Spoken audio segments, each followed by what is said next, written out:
Agenda number 2 વારસા જિલ્લામાં નવું ફેડરેશન બનાવવાની રચના કરવાની છે। અત્યાર સુધી બનાસકાંઠાનું ફેડરેશન તરીકે બૃહદ બનાસકાંઠા તરીકે હતું। આપણો નવસર્જિત જિલ્લો બન્યો છે ત્યારે નવા વારસા જિલ્લાનું નવું એક ફેડરેશન ઊભું થાય એના માટેની પણ રચના કરવાની પણ આજનો એજન્ડા છે।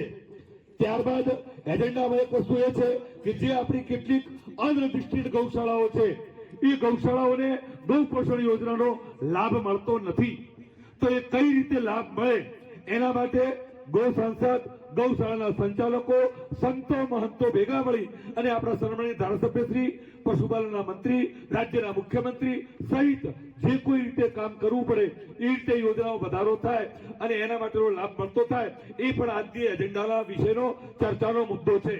આ સિવાય એક મુદ્દો એ પણ છે કે આપણને ગૌ માતાનું સર્કલ બનાવવા માટે જેમણે કાયદાકીય પ્રક્રિયામાં આપણને કઈ બાદ ન નડે એટલા માટે એન્જિનિયરને બોલાવીને સૂચના આપીને કાર્ય કર્યું છે, તો એક ગૌ માતાનો મોટો મેસેજ જાય એ પ્રકારનું સુંદર કામ આપણા સન્માનીય ધારાસભ્ય, સન્માનીય વિધાનસભાના અધ્યક્ષ દ્વારા કર્યું છે।